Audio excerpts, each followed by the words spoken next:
Meus amados irmãos, nós temos aqui diante de nós um texto um tanto emblemático, por que não dizer um texto também difícil.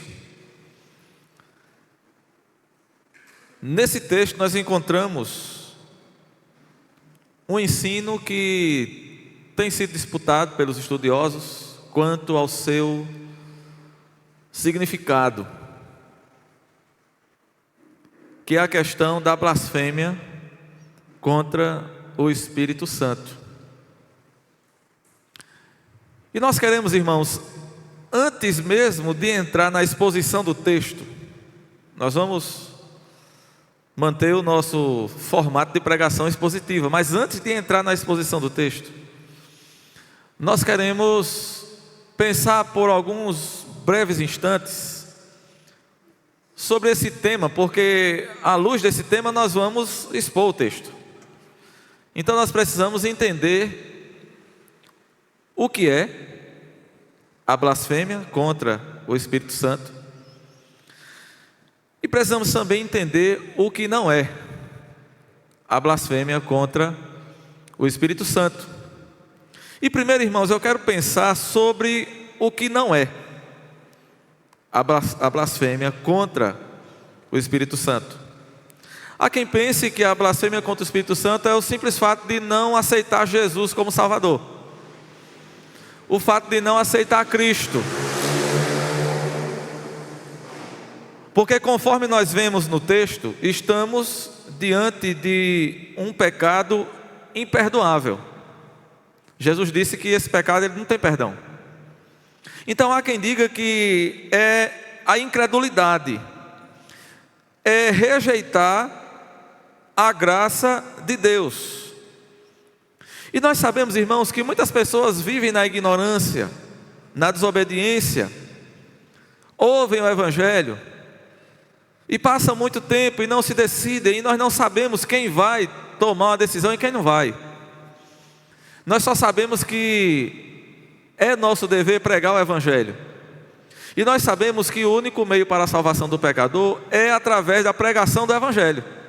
Porém, nós não sabemos quem de fato vai ser alcançado por essa graça, quem vai responder positivamente a esse chamado, a esse convite do Evangelho. Portanto, enquanto a vida, já diz uma música que a gente canta, né? Enquanto a vida há esperança. Então nós não podemos dizer que é rejeitar a graça, a blasfêmia contra o Espírito Santo, porque para aquele que rejeita, enquanto ele estiver vivo, há salvação, há esperança. E Jesus disse que esse é um pecado sem perdão. Então alguém diz, não pastor, então é quando a pessoa morre sem aceitar a graça. Então quando a pessoa morre sem aceitar a graça, ela não está perdida? Está. Então ela não teve os pecados perdoados, esse é o pecado contra o Espírito Santo, ou a blasfêmia, melhor dizendo, contra o Espírito Santo. Mas irmãos, nós precisamos atentar para o que Jesus está dizendo nesse texto. E nesse texto Jesus não está falando de quem morre sem conversão. Então nós podemos dizer com toda certeza que Jesus não está falando disto. Portanto, a blasfêmia contra o Espírito Santo não pode ser entendida como aquele que morreu sem Cristo. Mesmo tendo morrido sem Cristo, ele pode ter morrido sem blasfemar contra o Espírito Santo. Portanto, não é a negação de Cristo, não é o fato de alguém não se converter que esteja necessariamente blasfemando contra o Espírito Santo. Ainda tem outro detalhe, meus irmãos. A Bíblia, ela faz distinção entre a blasfêmia contra o Espírito Santo e pecados contra o Espírito Santo. Observe que lá em Efésios 4, verso 30, se você quiser pode conferir na sua Bíblia, Paulo diz, não entristeçais o Espírito Santo. Isso não é blasfêmia. Até porque um crente pode entristecer o Espírito Santo, mas isso não significa que ele está cometendo o pecado imperdoável. Em 1 Tessalonicenses 5,19, Paulo diz: não apagueis o Espírito. Um crente pode apagar o Espírito, mas ele não estará necessariamente blasfemando contra o Espírito. Atos 7, verso 51, nos fala sobre resistir ao Espírito. E nós já observamos que não se trata disto a fala de Jesus, porque aquele que resiste ao Espírito, enquanto ele estiver vivo, tem esperança para ele. Ele pode ser salvo. Então, seria, pastor, quando um crente se desvia e ele perde a salvação? Bom, meus irmãos, nós sabemos que o crente verdadeiramente salvo, o crente verdadeiro, não perde a salvação. Nós não cremos nessa doutrina da perda da salvação, porque a Bíblia não ensina isso. Então, Jesus não está falando aqui de um crente que se desvia. Aquele que se desviou, se ele foi de fato salvo em Cristo, ele volta. E aquele que se desviou e nunca mais voltou, como disse o apóstolo João na sua primeira carta, não era dos nossos. Então não se trata de um crente que se desvia, porque é impossível um crente verdadeiro, um salvo em Cristo, perder a sua salvação. E nós estamos tratando de um pecado sem perdão. Então o que é? O que é, pastor? A blasfêmia contra o Espírito Santo. Observe o texto, irmãos. Observe o contexto. Em que situação Jesus falou isto? Jesus curou um homem. O texto diz que ele era um endemoniado, cego e mudo. E Jesus curou aquele homem e logo ele passou a falar e a ver. E diz o texto que a multidão se maravilhava e dizia: será que este não é porventura o filho de Davi, o Messias, o Salvador? Mas o que foi que os fariseus fizeram? O que foi que eles disseram? Como foi que eles responderam? O texto nos diz que eles murmuravam e diziam: ele expele demônios pelo poder de Beelzebu, o maioral dos demônios. Eles viram Jesus agir no poder de Deus, no poder do Espírito, e atribuíram a este ato do nosso Salvador o poder de Satanás. O que é blasfêmia? A palavra blasfêmia, ela significa injúria, calúnia, difamação. Uma calúnia, uma injúria, uma difamação. E isso foi feito contra o nome de Deus. E nós sabemos, irmãos, que para os judeus e pelo ensino do Antigo Testamento, a blasfêmia contra o nome de Deus era um pecado imperdoável, já no Antigo Testamento. Você pode conferir depois, Levítico, no capítulo 24, os versos de 10 a 16, você vai encontrar o ensino de que a blasfêmia contra o nome de Deus é um pecado imperdoável e passível de morte. Por isso, irmãos, os escribas, os fariseus, aqueles inimigos de Jesus, várias vezes julgaram Jesus passível de morte.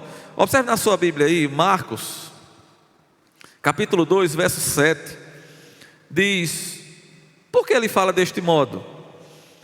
Isto é blasfêmia. Quem pode perdoar pecado senão um, que é Deus?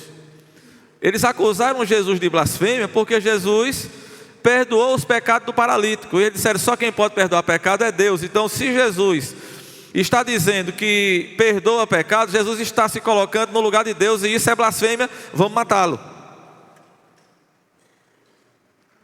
Observe, ainda no Evangelho de Marcos, capítulo 14, verso 64, Marcos 14, 64, quando Jesus estava ali perante o sinédrio sendo interrogado. Quando perguntaram a Jesus: és tu o Cristo, o Filho do Deus bendito? Ele respondeu: eu sou. E a resposta foi, verso 63, que necessidade temos de testemunhas? Verso 64, ouvistes a blasfêmia, que vos parece? E todos o julgaram réu de morte. A blasfêmia é algo desde o tempo do Antigo Testamento e pela lei judaica passível de morte. E Jesus está dizendo, irmãos, que aquele que blasfemar contra o Espírito Santo é réu de morte, não tem perdão para ele. A gente às vezes diz assim: mas pastor, a gente não pode ser muito duro não na pregação, tem que aliviar um pouco. Irmãos, Jesus foi o homem mais amoroso que viveu nessa terra, não foi? Quando nós pensamos no maior exemplo de amor, nós pensamos em quem? Em Jesus. Mas quando havia necessidade, irmãos, Jesus falava o que tinha que ser falado. Ele dizia o que precisava ser dito. E quando ele disse que aquele que blasfemasse contra o Espírito Santo seria condenado, ele estava dizendo o que era necessário. Porque aqui, irmãos, estamos tratando de uma atitude consciente, deliberada, de negar a obra de Deus, mesmo vendo de forma clara que Deus está agindo. Aqueles homens, aqueles escribas e fariseus, Marcos também menciona os saduceus, eles atribuíram a Satanás, atribuíram ao demônio, a Belzebu. Observe, irmãos, a blasfêmia consiste no fato de afirmar que o poder de Cristo não é o poder do Espírito Santo, mas de Satanás. É dizer que Cristo está aliado a Satanás, que Cristo estaria agindo junto com Satanás. E Jesus está dizendo que aquele que comete esse pecado não terá perdão, ele não será salvo. Porque, lembrando as palavras de João, né? Na sua primeira carta, no capítulo 5, João fala do pecado para a morte. E João diz até que para esse pecado a gente não deve nem orar. João 5,16, ele diz: não diga a vocês que roguem por esse pecado, mas há pecado para a morte. Marcos registra no capítulo 3, no verso 29, que aquele que blasfema contra o Espírito Santo é réu de pecado eterno e não terá perdão neste mundo. E Jesus disse aqui no verso 32: nem neste mundo, nem no mundo por vir. Nem neste mundo, nem no porvir. Então, irmãos, entendemos aqui o que é e o que não é a blasfêmia contra o Espírito Santo. Voltando ao texto,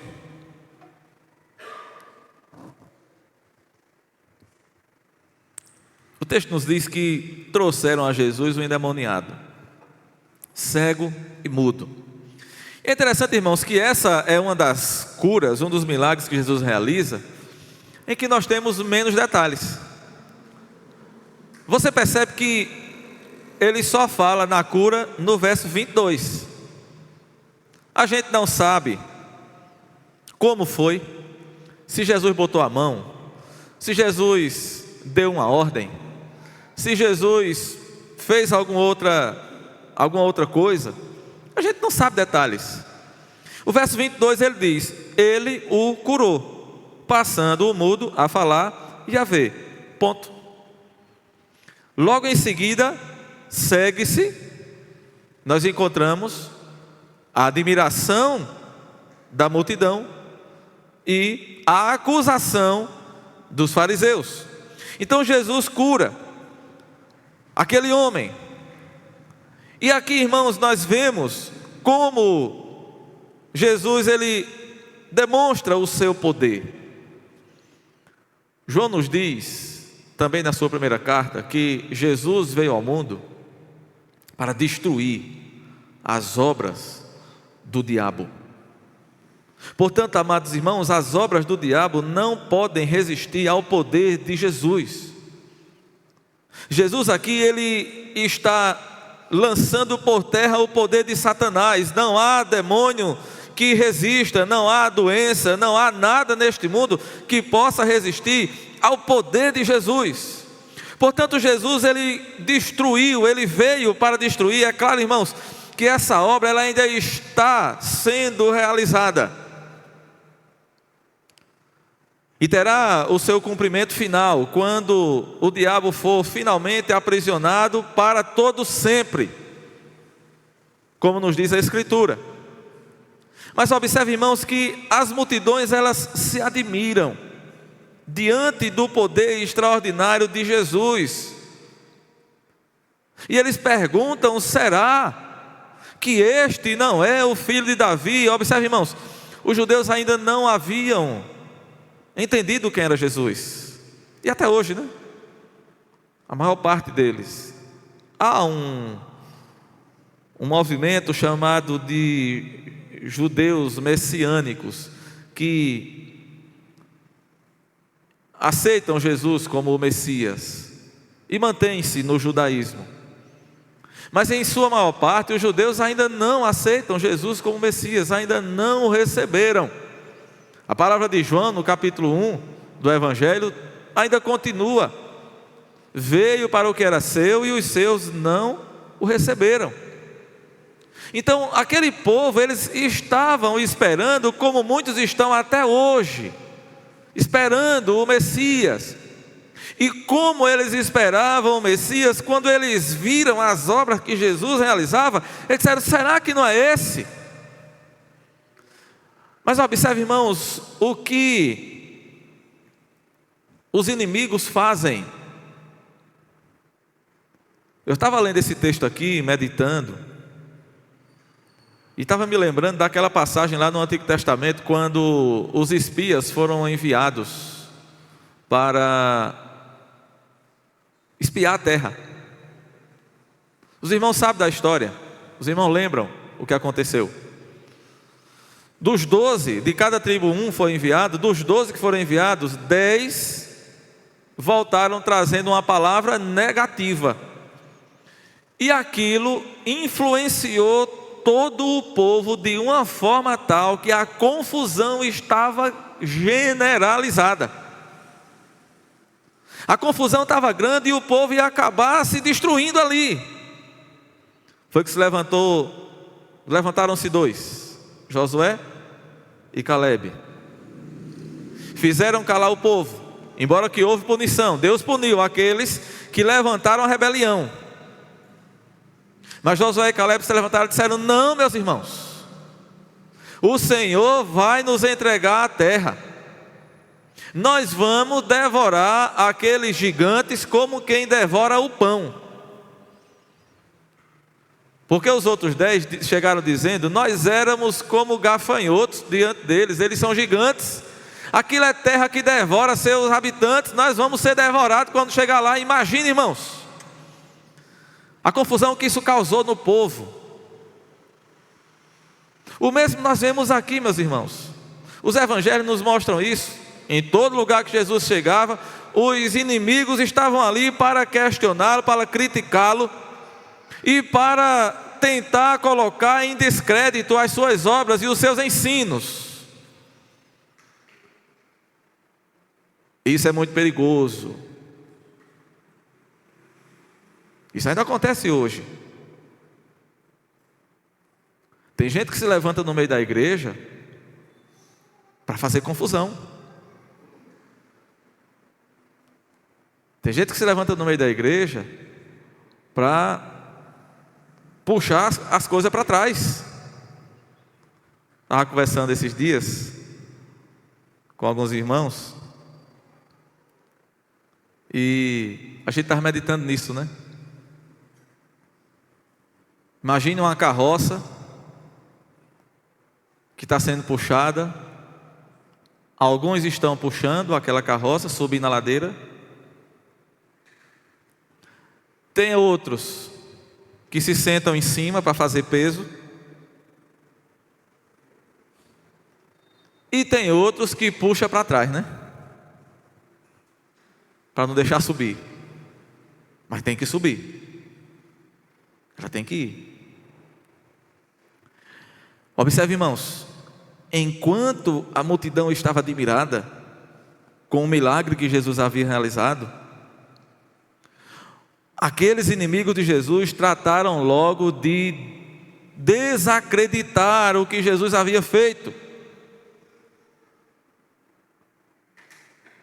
Este não expele demônios, senão pelo poder de Beelzebu, o maioral dos demônios. Observe, irmãos, Beelzebu era um dos nomes do deus principal dos filisteus, Baal.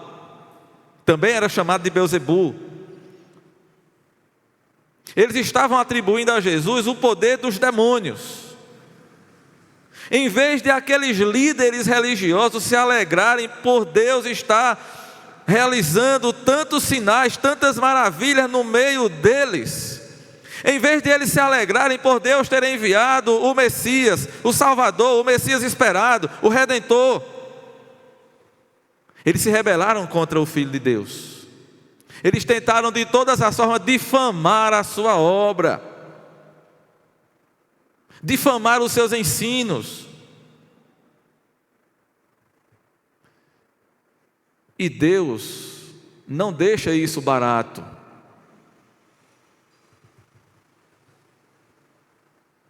Eles faziam isso, amados irmãos, por inveja. Inveja deliberada e consciente, acusando Jesus de estar trabalhando junto com Satanás, junto com o diabo. Observe, irmãos, eles não tinham motivo para isso, eles estavam vendo tudo. As multidões estavam vendo. Estava muito claro ali para eles. Mas eles tinham inveja. Eles queriam a todo custo acabar com Jesus. Queriam a todo custo calar Jesus. Então eles criaram situações, inventaram situações. E Jesus então se defende. Jesus precisa refutar aquela acusação. Observe o verso 25. Jesus, porém, conhecendo-lhes os pensamentos, disse: todo reino dividido contra si mesmo ficará deserto, e toda cidade ou casa dividida contra si mesma não subsistirá. Se Satanás espelha Satanás, dividido está contra si mesmo. Como, pois, subsistirá o seu reino? E se eu expulso demônios por Beelzebu, por quem expulsam os vossos filhos? Por isso eles mesmos serão vossos juízes. Se porém eu expulso demônios pelo Espírito de Deus, certamente é chegado o reino de Deus sobre vós. Jesus apresenta aqui duas parábolas pequenas. Jesus apresenta a parábola do reino, o reino dividido contra si mesmo, e Jesus apresenta a parábola da casa dividida contra si mesma. A casa ou a cidade dividida contra si mesma. E com essas duas pequenas parábolas, Jesus mostra o quanto que a acusação dos escribas, dos fariseus, daqueles inimigos de Jesus, era sem sentido. Jesus está mostrando: vocês estão percebendo o que vocês estão dizendo, minha gente? Vocês percebem que o que vocês estão falando não faz sentido? Vocês estão ficando tontos, é? É como se Jesus estivesse dizendo assim: como é que pode? Satanás estaria destruindo a sua própria obra, derrubando o seu próprio reino. Como é que pode? Vocês estão me acusando de agir no poder de Satanás. E se eu estou expulsando Satanás, como é que eu estou agindo no poder de Satanás? Satanás está lutando contra si mesmo. Jesus está dizendo: uma casa dividida, um reino dividido contra si mesmo não pode prevalecer.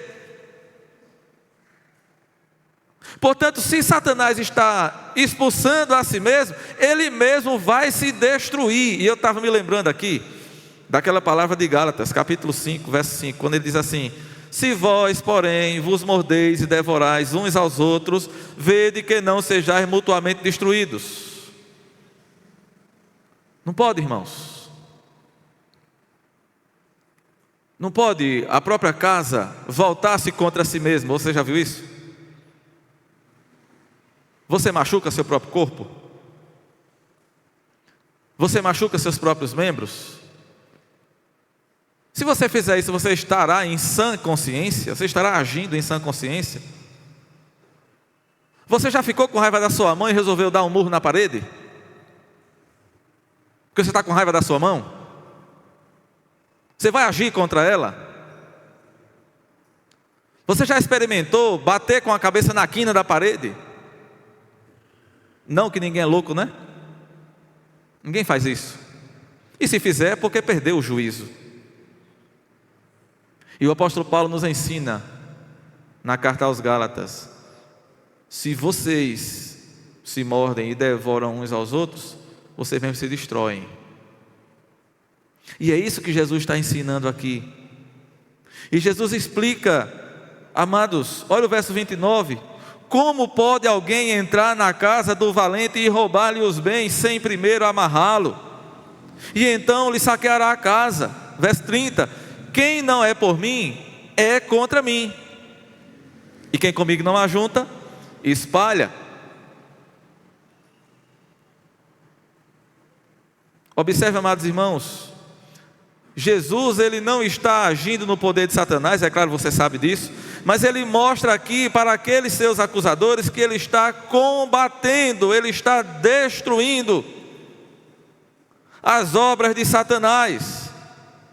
Durante o seu ministério terreno, meus amados irmãos, quantas obras Jesus realizou? Os enfermos eram curados, os mortos eram ressuscitados, leprosos purificados, demônios eram expulsos, pecados eram perdoados.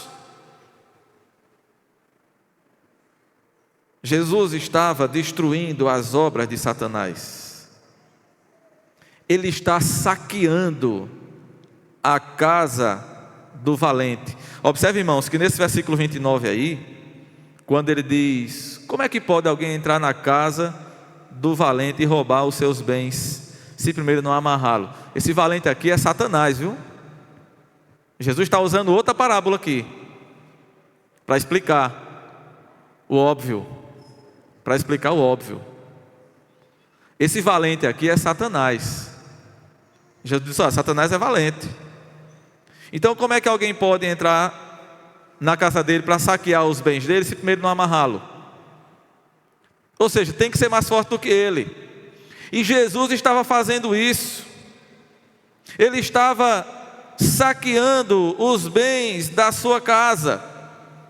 E Jesus está ensinando aqui, irmãos, algumas lições preciosas para nós.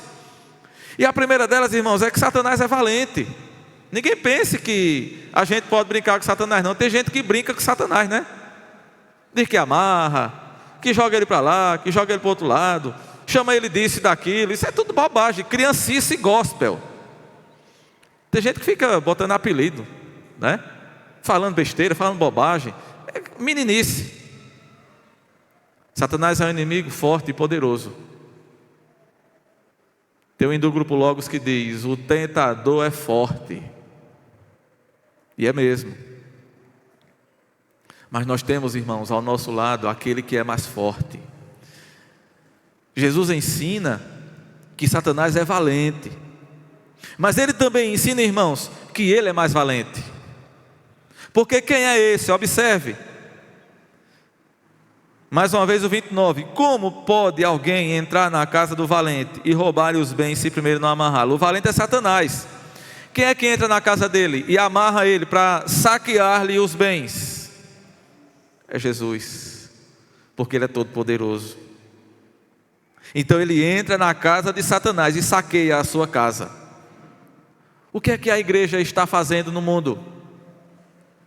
Eu já falei aqui, acho que umas 2 ou 3 vezes, mas não custa nada repetir. Tem muita gente que interpreta equivocadamente aquela fala de Jesus quando ele disse: edificarei a minha igreja e as portas do inferno não prevalecerão contra ela.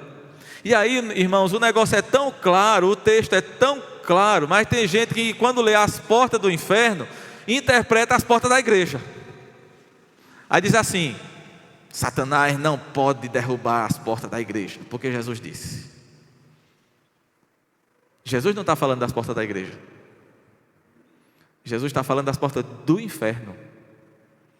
E ele diz: edificarei a minha igreja, e as portas do inferno não prevalecerão contra a minha igreja. O que significa, irmãos? Significa que a igreja, no poder de Deus, no poder do Espírito, em nome de Jesus, vai saquear o inferno. Ele vai entrar na casa do valente, vai saquear os seus bens. Quais são os bens do valente? São os homens perdidos, aqueles que estão caminhando para a morte, aqueles que estão caminhando para a perdição, estão no reino de Satanás, e a igreja vai invadir esse reino, vai arrombar as portas desse reino e vai saquear esse reino. Como é que ela faz isso? Pregando o evangelho e com os pecadores se arrependendo e se entregando a Jesus Cristo como seu único e bastante Salvador. Foi isso que Jesus ensinou quando ele disse que a porta do inferno não prevalece contra a igreja.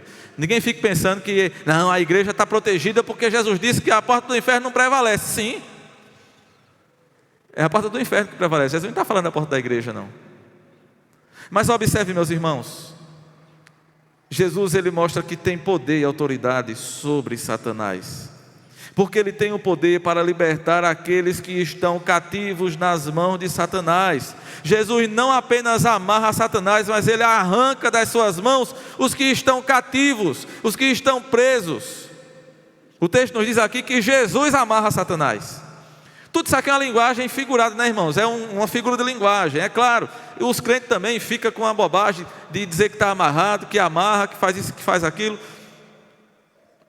Eu e você, meus irmãos, nós somos fracos.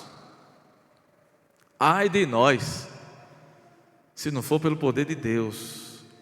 Mas pelo poder de Deus, nós podemos entrar na casa do valente e saquear os seus bens. Agora, amados irmãos, no verso 30, Jesus diz algo muito sério e muito grave. Acompanhe comigo aí, olha o que é que ele diz: quem não é por mim, é contra mim, e quem comigo não ajunta, espalha.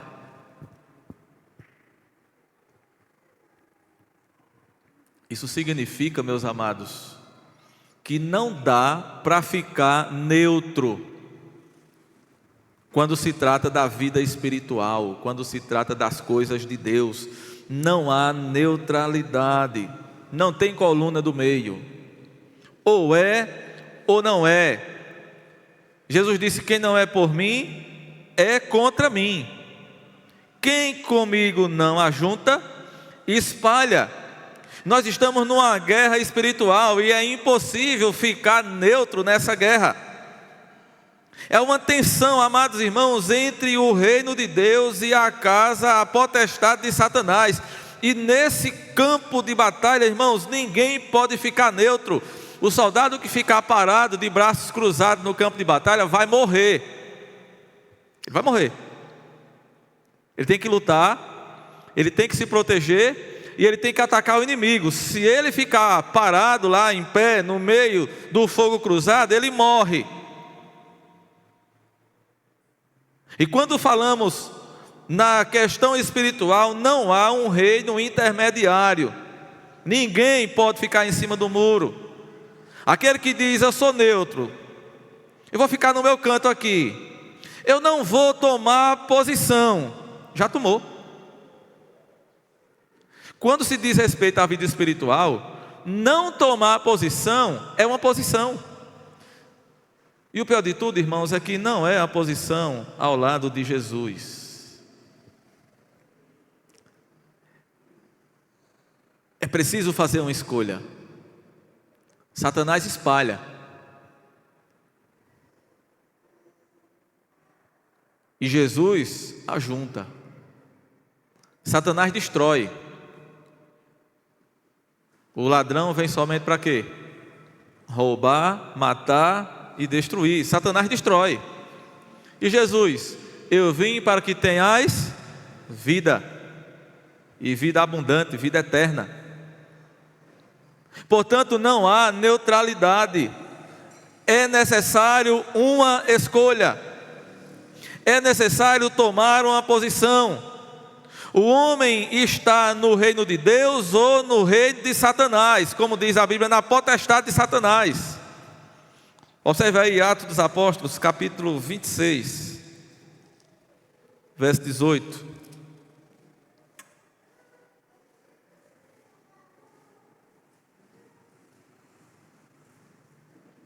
Paulo está discursando aqui perante o rei Agripa, está falando da sua conversão, falando de Jesus, falando do que Jesus fez por ele.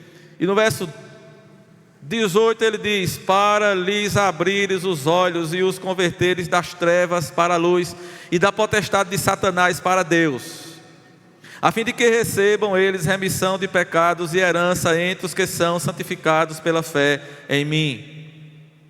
Ou o homem está no reino de Deus, ou ele está na potestade de Satanás. Ou ele está no reino da luz, ou ele está no império das trevas. Colossenses 1, verso 13. Ele nos libertou do império das trevas e nos transportou para o reino do Filho do seu amor. Há o império das trevas e há o reino de Deus, o reino do Filho do seu amor. E você está ou no reino do Filho do amor de Deus, ou você estará no império das trevas. Não há meio caminho, não há meio termo. A gente conhece aquele corinho que a gente aprendeu na escola dominical, na classe de criança: na viagem dessa vida, 2 caminhos há, só 2. Não tem meio termo, não tem purgatório. Esqueça isso, isso é invenção. Essa ideia de purgatório é invenção, não existe. Ou você é de Deus, ou você é de Satanás. Ou você pertence ao reino de Deus, ou você pertence ao reino de Satanás. Ou você está liberto por Cristo, ou você permanece na casa do valente, preso. E você sabe quem é o valente. E finalizando, meus amados, Jesus ele faz uma exortação. Voltemos para Mateus capítulo 12 e vejamos a exortação que Jesus faz. Verso 31: por isso vos declaro, todo pecado e blasfêmia serão perdoados aos homens, mas a blasfêmia contra o Espírito Santo não será perdoada. Se alguém proferir alguma palavra contra o Filho do Homem, ser-lhe-á isso perdoado. Mas se alguém falar contra o Espírito Santo, não lhe será isso perdoado, nem neste mundo e nem no porvir. É preciso que o homem tome uma decisão por Cristo. Quem não se decide por Cristo, já está decidido contra Cristo. Lembre-se do que ele disse: quem comigo não ajunta, espalha. E com Jesus não tem meia conversa não. Não tem meio termo. Por isso ele introduz aqui essa exortação tão importante. Ele aponta, irmãos, para a misericórdia de Deus. Olha o que ele diz. Ele diz que Deus perdoa todos os pecados. O sangue de Cristo nos purifica de todo pecado. João vai dizer na sua carta que se confessarmos os nossos pecados, Ele é fiel e justo para nos perdoar os pecados e nos purificar de toda a injustiça. Deus perdoa os pecados que cometemos contra Ele e contra o próximo. Observa o que Ele diz: todo pecado e blasfêmia serão perdoados aos homens. Verso 31. Verso 32, se alguém proferir alguma palavra contra o Filho do Homem, ser-lhe-á isso perdoado. Jesus está mostrando primeiro que Deus perdoa os pecados. Mas Ele também mostra, irmãos, que o homem, presta atenção nisso, o homem, o ser humano, ele precisa tomar cuidado, porque há um limite para isso. Verso 31, segunda parte, ele diz: a blasfêmia contra o Espírito Santo não será perdoada. Verso 32, se alguém falar contra o Espírito Santo, não lhe será isso perdoado, nem neste mundo e nem no porvir.